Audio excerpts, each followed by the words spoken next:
Welcome to another edition of Rick and Bubba University, the podcast. Bubba, you and I, we're not going to hide our emotions at all. We're plumb giddy, as they would say, where you and I grew up in small town America, because there's Babylon Bee fans, and then there's us. We are rabid fans of Babylon Bee, and today we get to talk about one of their new projects with Joel Berry, who's the managing editor of the Babylon Bee. He has co-authored the latest work from the wonderful folks at Babylon Bee, and he is going to be telling us about the Babylon Bee Guide to Gender. Now, he's already co-authored the Postmodern Pilgrim's Progress, which was hilarious if you did not read it. He actually served our country in the Marines. And, well, thank you for your service, sir. And he was trying to go to a secluded cabin and retire, but Kyle Mann would not have it, and brought him to the Babylon Bee team, and Joel Berry joins us now. Joel, welcome to Rick and Bubba University. Thanks for having me. It's an honor. Joel, you have no idea how much we love Babylon Bee anything. Rick loves it. I love it. We laugh about it. We come in. Man. A lot of parallel thinking there sometimes, but I tell you, you guys own us the way that you turn out the comedy and satire, which I am still shocked some people don't get, right, day after day, topic after topic. Well, I think that's kind of been the secret to our success is we're really, none of us are professional comedians here. I came from sales. Kyle Mann, our editor-in-chief, used to be in sales too. We have engineers and doctors and housewives writing for us. And we're really just normal people kind of saying what everyone else is thinking. And I think that's what's really gravitated people to what we do. We've even imagined when we would finally arrive, even though we would be the butt of the joke, is when y'all finally do a Babylon Bee headline that features us. We thought to ourselves at that moment, making fun of us, we'd be so honored. And the one that we came up with, now Bubba and I have lost some weight and we worked on our weight, but most of our career we haven't. And I told him that I thought a Babylon Bee headline on us that would really be a great dig. Rick and Bubba speak of the 6 deadly sins, and leave out gluttony. Yeah. So something on that. But anyway, that's great, actually. Yeah. We love what you guys do, and I think the biggest, and we talked about it on the big show this week, where we quote your headlines all the time. And also, I've tried to do what you've also encouraged us to do: read the articles. A lot of times we just think your headlines are enough, but if you dive into the articles, you guys just keep on hitting, and you've become a guide to us, because if I see you guys doing satire and I don't get the joke, I realize, wait a minute, I've missed a story. Yeah, something's happened, and you actually make us go research the real story for the show after we've seen the headline, so we'll get the joke. But you've had to come up. You also had to establish not the Babylon Bee, because our world has become so bizarre that really satire is not a given. When people see it now, people honestly didn't know, and y'all started getting in trouble because you were doing satire, and people thought that the headlines were real, and you were accused of misinformation and all that, and you were like, y'all realize we're a comedy writers, right? And so now you have not the Babylon Bee, but you can't tell the difference in the headlines sometimes. Yeah, it's one of our favorite writers, G.K. Chesterton, he said this 100 years ago. He said, satire has diminished in this current age because reality has become too absurd to be satirized. And that was 100 years ago. Here we are in 2023, and it really is hard to tell sometimes. We have a lot of people mistaking our satirical headlines for real headlines, and we started Not the Bee just to kind of lean into this idea that reality is insane right now. Sometimes we can't make up stuff that's funnier than what you see in the news on a daily basis. So we just kind of embraced it and formed a real news site as well. Joel, tell us a little bit how. Well, I want to know, like you were talking about people that write for you. How big a staff do you guys have? Walk us through how this all comes to fruition each day.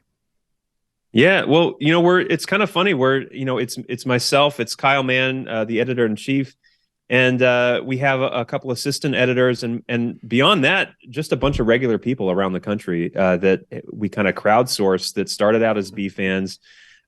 Most of these people have regular full-time jobs, And we have a common kind of a chat room where we're throwing headline pitches back and forth all day.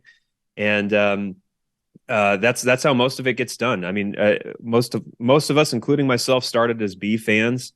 I started by submitting headlines to the Babylon Bee every day. I did it for months and months and months, and they started getting picked up, and that kind of snowballed into a full-time career for me. But kind of what's going on is every morning I'm getting up, I'm opening up all the news sites, opening up all the social media sites, getting a sense for what the news cycle is going to do that day. What are the big stories? What do we need to hit on? And then beyond that, we're just riffing, and we're pitching hundreds and hundreds and hundreds of ideas. For every headline that you see published, there are hundreds that never see the light of day. And it's a really fun process. I mean, I think a lot of people can relate to this. I remember a time in my life when I would open up the news in the morning and just be distraught because there's so many terrible things happening in the world, so much to worry about. You worry about the future of your kids. What kind of world are your kids going to grow up into? A lot of things to wring your hands over.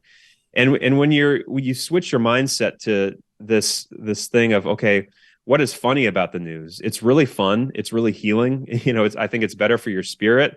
And it kind of makes you a happier warrior. I think we need more happy warriors in today's age. Yeah, and we've made a living doing this for 30 years. In January will be our 30th birthday, because you're right.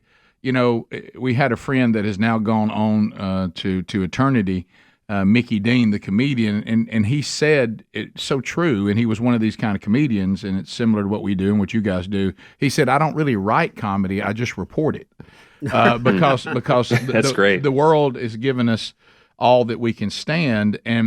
And I think that what you guys, we talk about it a lot on the program, but also you use humor to point to the absurdity and the inconsistencies and the hypocrisy of so many things. And comedy has always been a brilliant tool to do that. And you guys definitely have that down. And it started out on one of Bubba and one of our favorite topics, church humor.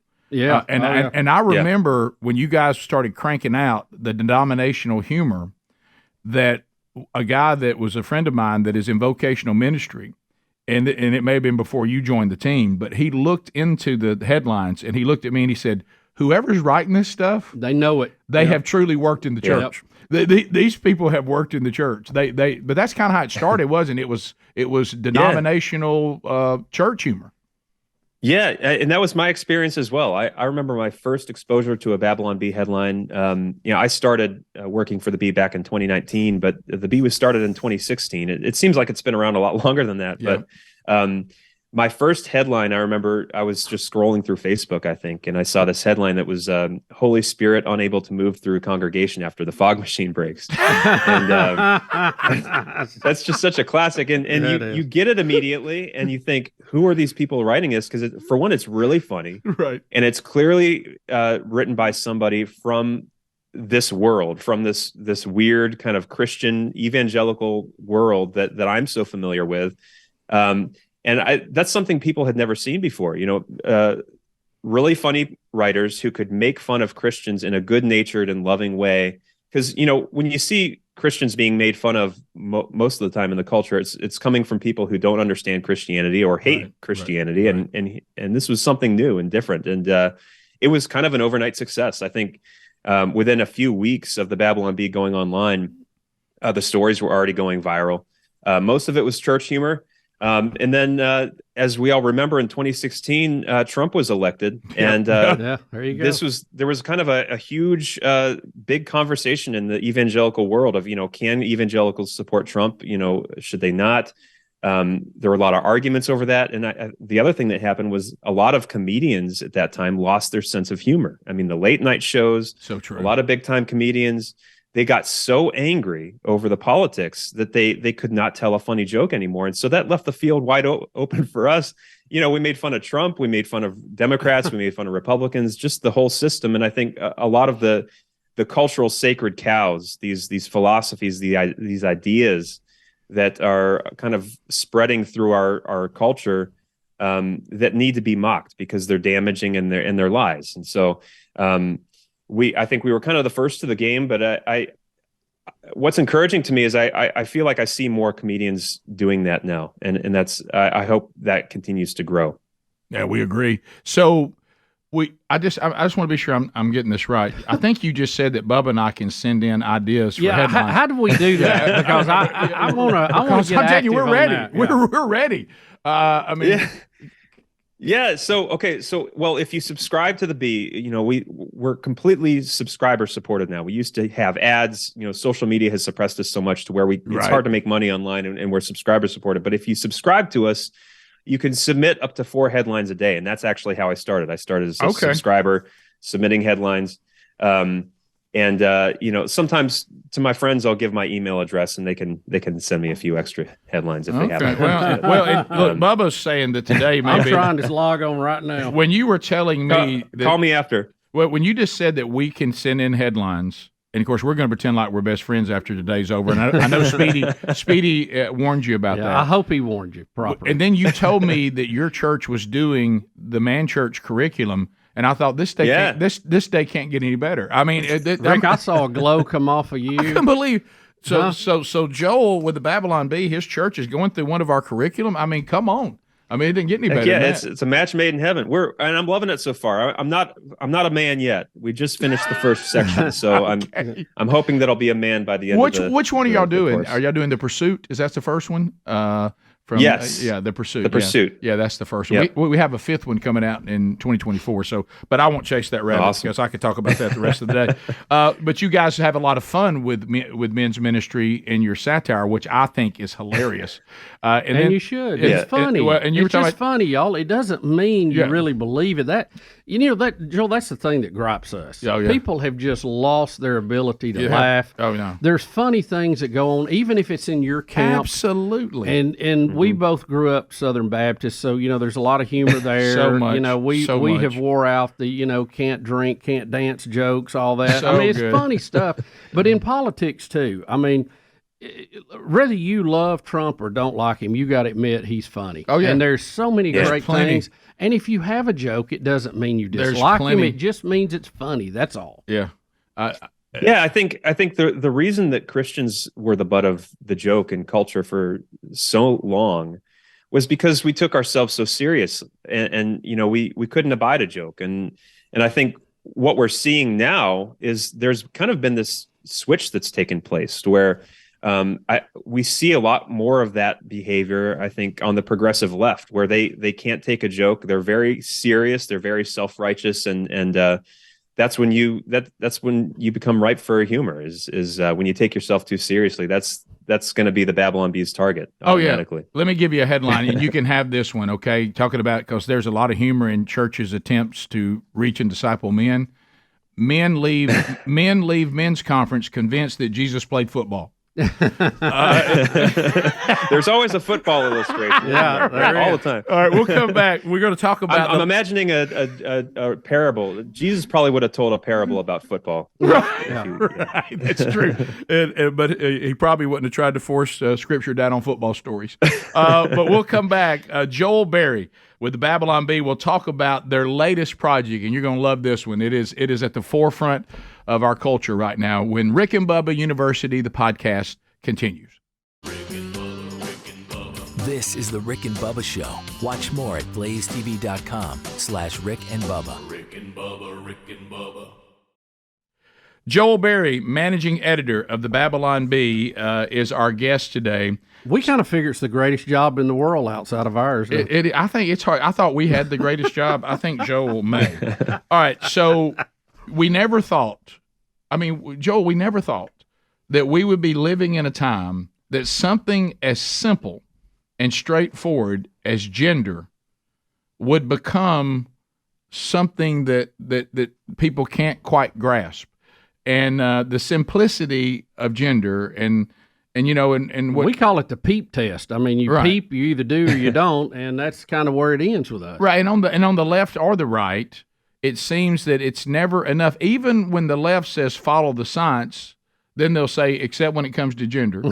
And even when people who don't even share our view, a biblical worldview, say, look, you don't have to believe in God. If you're just believing science, biologically, there's two genders, and people are walking out of conference rooms because a person who's not even a follower of Christ, that is just a scientist, is saying, no, the science says this. You guys have decided that we are all so confused that we need the Babylon Bee Guide to Gender.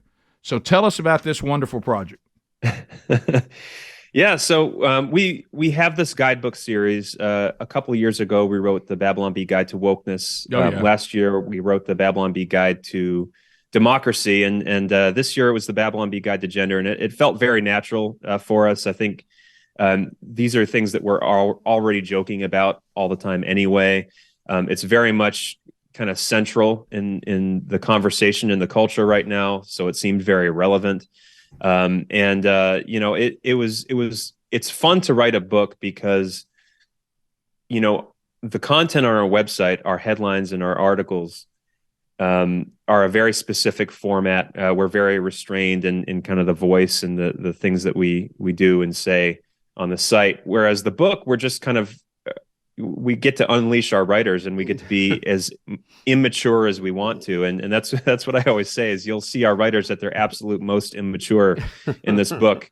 And we really gave gender ideology kind of the full Babylon Bee treatment, giving it as much respect it deserves, which is none. We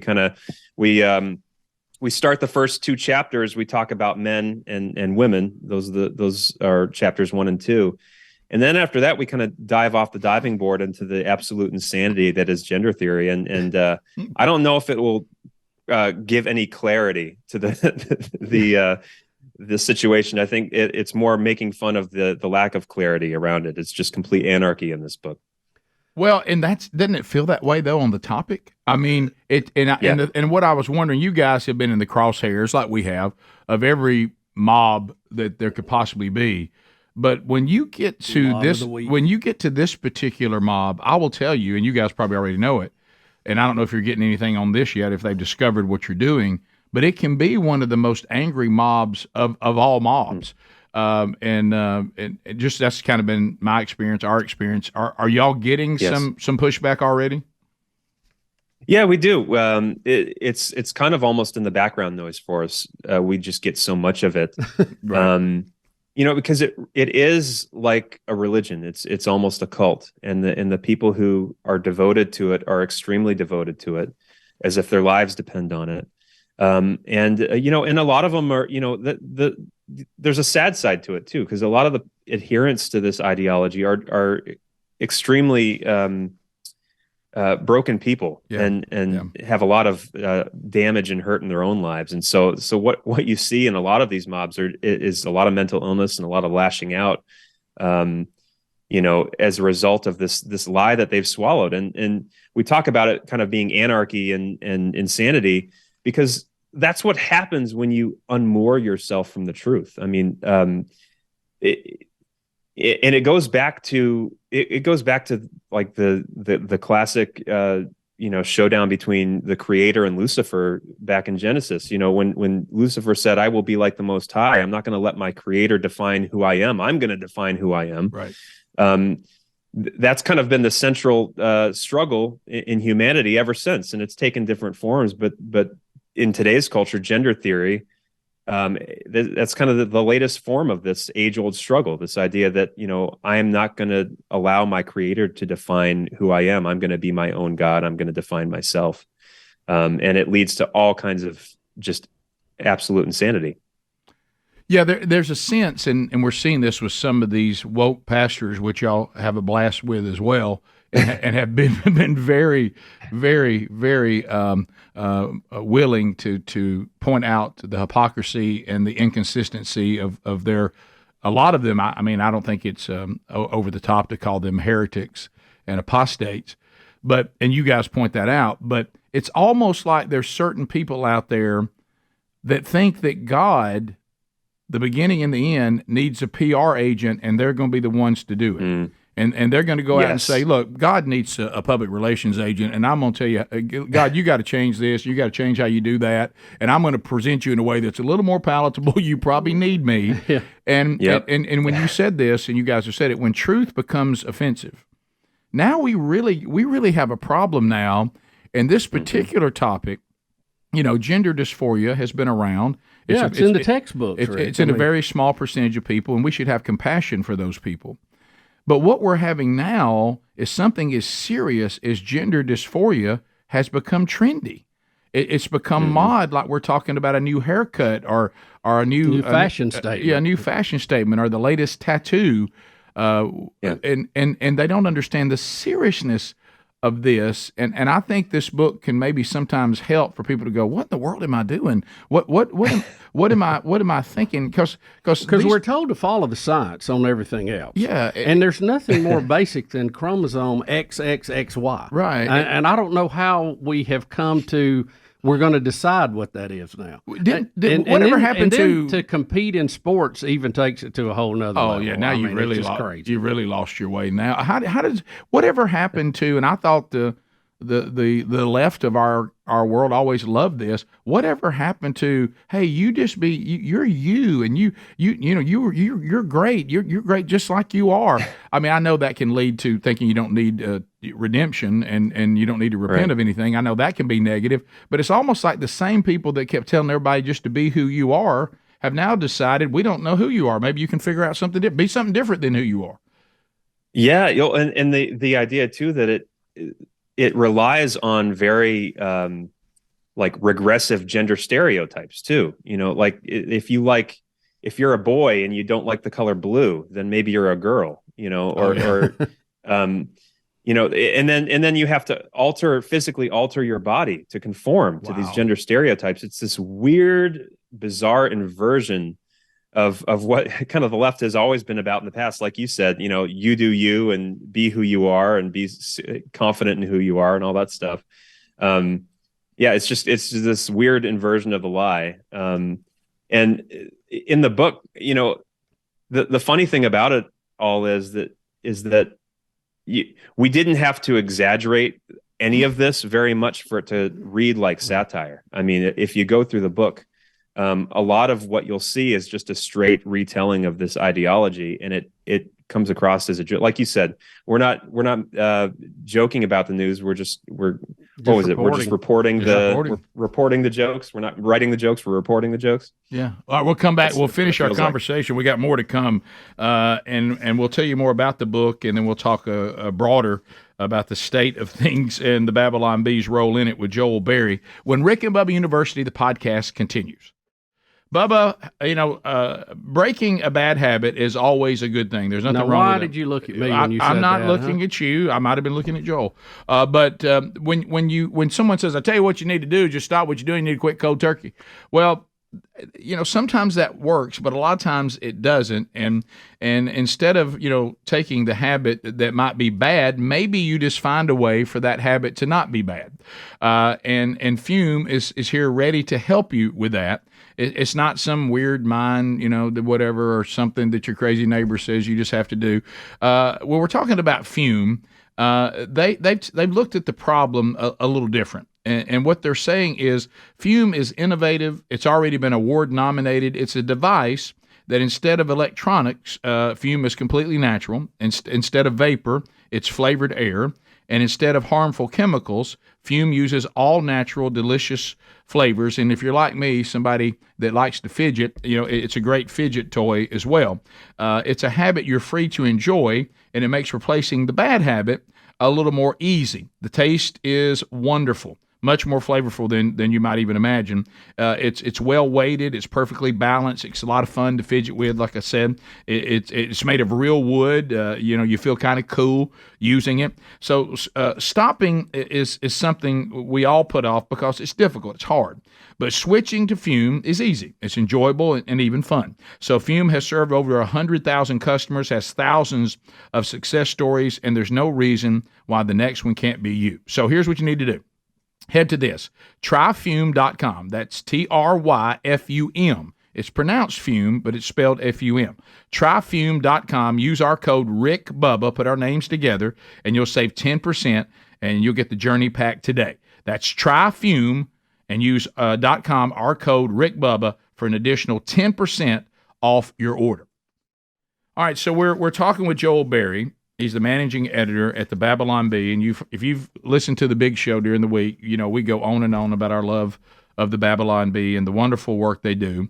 They continue their series from these books that they have written. They've done, the Babylon Guide to Wokeness, to Democracy, and now it is the Babylon Guide to Gender.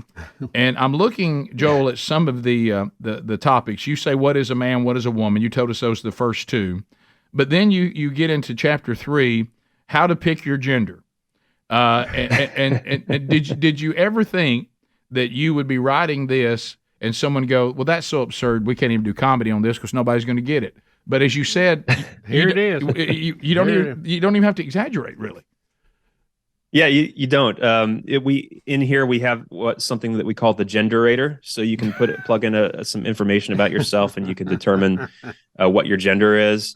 And we also have a section where you can determine what your orientation is, so you can find out who you're sexually attracted to. And we outlined 437 genders in this book. The funny thing is, we wrote this book at the beginning of the year. It's already outdated. There's many more than 437. So I think we're going to need an addendum to tack on to the end. 437, and that's not even enough. And no one. So really, tell me if you believe that's this. A lot of boxes to put on a form to have you to check. So, Joel, see if you're with us on this. There's no doubt this dominates the headlines. There's no doubt it is a trendy thing, and there are definitely, unfortunately, adults and children and young people that think that it is now mod to be gender confused or to be gender fluid. It's actually like, it's cool. And I had somebody say to me one time, where do you come across that? Why would that joke? No one would choose this. Whenever I said, no, wait a minute. I've been an awkward kid before. Haven't we all been awkward kids? Yeah, My goodness, Joel was awkward. That was a weird one. He went to the Marines. And he was thinking to himself, thank you for your service to our country, by the way, on a serious note. But I remember being an awkward kid. What if you were not in the cool group? What if you didn't have a lot of friends? And suddenly you find out that these celebrities and entertainers that you think are just the best, they're willing to not even go play a concert in a city if they won't let you go to whatever bathroom you want to. And they look around and all these celebrities and all these important people, they seem to really give a lot of attention to people that are gender confused. And you think to yourself, wait a minute, this may actually make me cool. To me, that's not a far-fetched narrative. That makes all the sense in the world to me. Yeah, well, when I grew up in high school, like in the late 2000s or the late 90s, early 2000s, we had goth kids. Before that, you had grunge kids. You had those artistic, weird kids that didn't quite fit in with the cool crowd. And I related to a lot of those kids, and now it seems you have instead you have like the queer kids, and I remember those years of being insecure and questioning who I was, and I can imagine how susceptible a lot of these kids are. Because it really it has taken personality type and sexualized it in a weird way. Right. Evangelicals kind of got caught up in this too a little bit with the Enneagram. Like everyone had to have their Enneagram score because it's fun to kind of figure out who you are. It helps to define who you are, and it helps you understand yourself better. And you kind of see a little bit of the same thing happening with this gender ideology idea with young kids. You have absurd things like, cake gender. I'm a cake gender because I'm light and fun and sweet. Okay, well, that's a personality type. That's not a sexuality.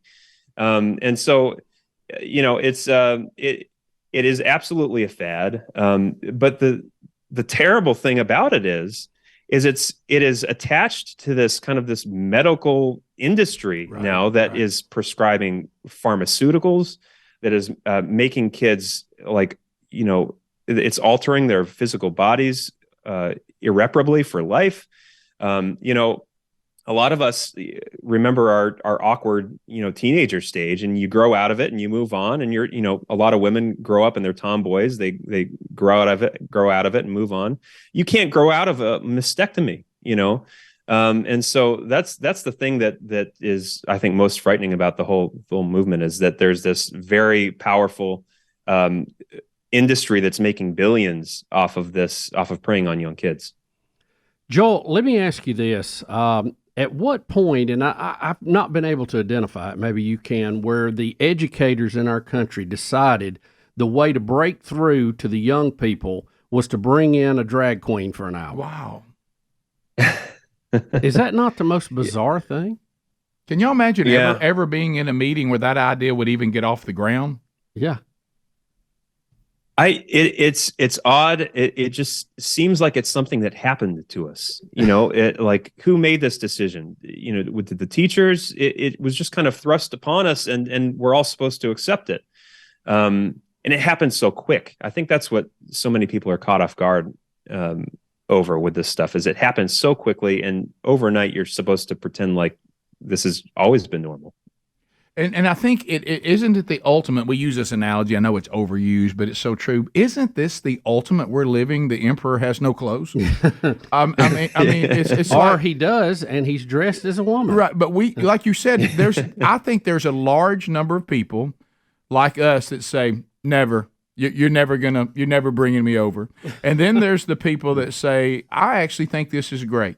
But then the larger number to me are the people that say the right thing and then go off in private and go, this is absurd. Yeah. I mean, they're afraid of the mob. They don't want to look like they're out of step.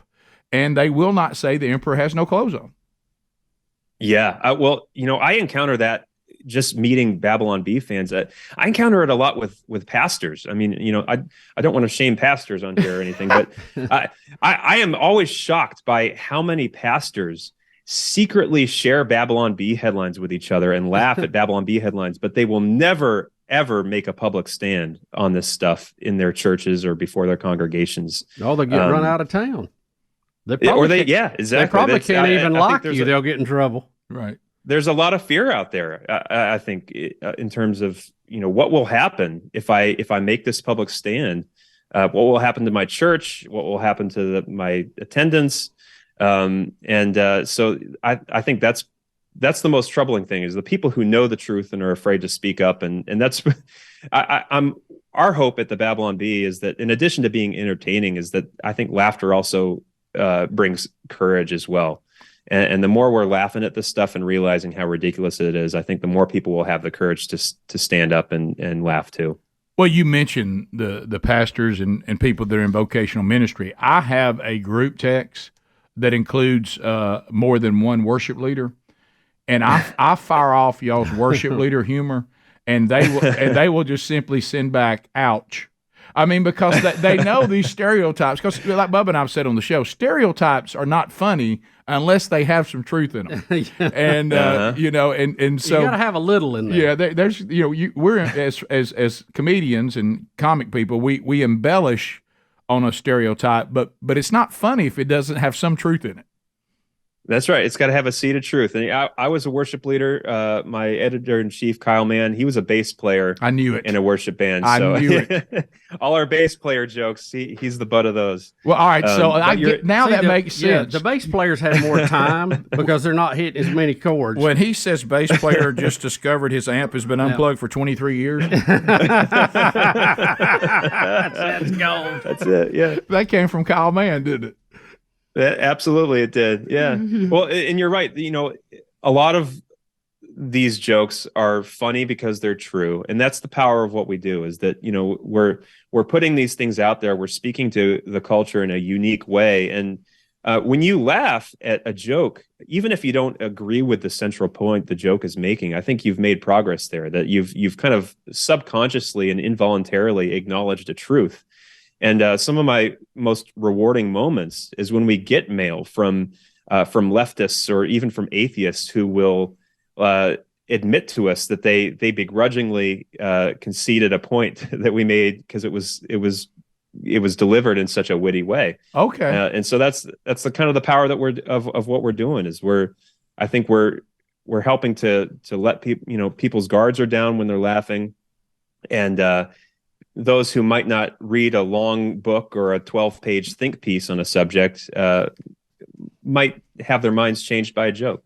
He was looking at us when he said that. I know. We'll come back. We'll finish our conversation with Joel Berry, managing editor of the Babylon Bee. And also, you got to go out and get the Babylon Bee Guide to Gender. You will love it. When the Rick and Bubba podcast continues right after this. This is the Rick and Bubba Show. Watch more at blazetv.com/Rick and Bubba. Rick and Bubba, Rick and Bubba. Rick and Bubba University, Joel Berry is our guest. Joel, you mentioned you get emails sometimes from people that can be the butt of the jokes, and I know we would never share any of those people. We are acquaintances with Chris Tomlin, and y'all have had some fun with Chris Tomlin, and We love those. yeah, when y'all had the headline that Chris Tomlin has actually broken the copy and paste button with his latest hymn. Listen, do you have any of those that come back and say, "Ha ha," that was funny? Because I mean, just like you said, y'all have made fun of sometimes stuff that I actually agree with, or it might be my point of view. It's exaggerated, but I can still laugh at it and go, you know what? I can't ignore that right there is funny. Yeah, my favorite old Chris Tomlin joke was where we did a fake op-ed by Chris Tomlin, and it was entitled, "I'm Chris Tomlin. It's who I am. It's who I am. It's who I am. It's who I am." But we did one making fun of the Gettys. Because they always have these really theologically rich songs that have very complicated words in them. Oh yeah. And so we had this headline that was like, Keith and Kristen Getty struggling to come up with a word that rhymes with substitutionary atonement. And they saw that headline, and they actually they took up the challenge, and they wrote a song with a headline or with a word that rhymes with substitutionary atonement. They played it for us, so we get a little bit of that sometimes. So Joel, with all the headlines, all the stories over the years, do you have one or two that you remember that you went, "Wow, that may be the gold of all of them"? Well, my personal favorite is one of my early headlines when I first started with the Bee. And this was back when kind of like the BLM riots were happening across the nation in 2020. And a lot of these NFL and NBA teams were they were painting, slogans in their fields and wearing these jerseys. And I wrote a headline. This was after Ruth Bader Ginsburg, the Supreme Court justice, passed away. And the headline was LeBron James and his team wear frilly lace collars to commemorate Ruth Bader Ginsburg. And the funny thing about that to me was that it was close enough to what could actually happen in truth. You didn't know for sure. Yeah, leftist. It went viral on the left. I mean, it was shared in Paris fashion magazines and Cosmopolitan and a lot of leftist politicians and were like sharing it, saying like, "This is the most inspiring thing I've seen all day." Like this is wonderful, and that just adds to the humor is when you're so precisely over the target that it can trick people. Not that we're trying to do that all the time, trick people, but that was funny. I know the answer to this because it's the reason why you do the headlines. I would not think that you get a lot of, "Hey, that sure was funny" from hyper Calvinist, because every headline about them speaks to how how they're not very jovial and they're not willing, and they can be mean spirited. Like I love John, I love John MacArthur, but I don't think he's ever sent y'all, "Hey, I enjoyed the headline today. That sure was funny." Yeah, the Calvinists. I think that's the funniest thing about them is how humorless that. One of my favorite old headlines is, "I am a depraved wretch," says Calvinist smugly. I remember that one. That was good. And then the one where Calvinist walks out from behind a curtain to tell everybody they're wrong, to correct them, something like that. It was pretty funny. Or Calvinist dog reminds everyone that there is no such thing as a good boy. That's right. That was another classic. And a lot of us at the Bee are Calvinists, including Kyle Mann. He's very Calvinist. If you can't laugh at yourself, a lot of this is really just making fun of ourselves. We're making fun of ourselves. Well, Bubba and I, like you said, we make fun of all the the Baptist stereotypes. I think they're hilarious. I mean, because there's some truth to them. I mean, there really are, and And so that doesn't surprise me because it goes back to the Calvinist jokes are so good. Yeah. They had to be written by Calvinists. Yeah, well, you have to laugh at yourself. You have to laugh at yourself, and I think Christians of all people, when you think about who we are in comparison to a holy God, and you think about just the comedy. I think there's so much comedy in this idea of human beings trying to please God and always messing it up. Human beings trying to, create this community, this church community around worshiping a holy creator and just flubbing it up in so many funny ways. There's so much comedy in being a Christian. There's every reason to laugh because God invented laughter, and we have an imperishable hope. Every reason to be hopeful. Every reason to be having fun. In this world. And so, Christians, most of all, I think should be the ones laughing. We should. Yeah. We should. And we Bubba, got the most hope. We ought to have the most laughter. Well, and Bubba, you made this point years ago. What people who think we're always, sanctimonious or whatever, I know we can do that. But do you realize what we really believe? If you're truly talking to a Christian, a follower of Christ, that's a person that has already declared that unless God decides to be gracious and merciful, I'm in trouble. We have zero hope. Yep. And That's right. And so we already admit we're flawed. I was talking to my son. We're having a wedding this weekend, and I'm honored to get a chance to officiate that. And he's sitting down with me yesterday, and I said, "Now look, you know that this perfect wedding that your fiance and your mother are dreaming of is not going to happen." And he said, I know. And I said, and you know why it's not going to happen? And you know what he said? Yeah, because it's going to be a wedding marrying flawed people that's actually going to be officiated and designed by other flawed people. Yep. And I said, yeah, so it's not going to be perfect, but we'll get as close as we can to it. So maybe drop the expectations with the ladies just a little bit. Well, you might get a few Babylon Bee headlines out of it. Oh, let me tell you, everywhere you turn, and now you've released the Kraken telling us that we can send some in. Joel, it's been a real pleasure to finally get to meet you, and man. we've been such fans of your work for so long. And we hope you'll be on with us again. This is fun. Yeah, it really is. I'd love to. Yeah, thanks so much for having me. So the Babylon Bee Guide to Gender, I know can I get that just through the normal Babylon Bee channels? Yeah, you can order it from our website. If you subscribe to the Babylon Bee and support us, you get a free copy of the book. So I recommend that. Great. Or you can get it on Amazon. If you order it on Amazon, you help us get on a bestseller list potentially. So that's always a good option as well. Right, and again, it really does use comedy to talk about a very, very serious topic, and I think it is being used and it can be used to help people too. I mean. Like you said, and Bubba, you've said it, God apparently gave us a sense of humor, and which means he must have one or we wouldn't have it, and certainly can be used in the wrong way, but also it can be used in the right way. And I hope it, because you guys, I know that you're not trying to be taking serious, but you use comedy to also defend the God that redeemed us. We love it. And I love that. Yep. You're uncompromising about who he says he is, though a bunch of flawed people sometimes don't seem to quite get it right.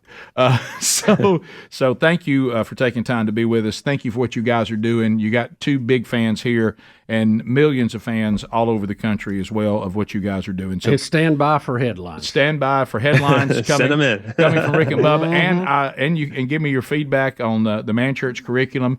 I would appreciate it, and all the jokes you can come up with that surround it. Because men's ministry is like it is like shooting fish in a barrel when it comes to comedy. So that's right. Thanks a lot, brother. We appreciate you. And thanks to each and every one of you for joining us on this edition of Rick and Bubba University, the podcast.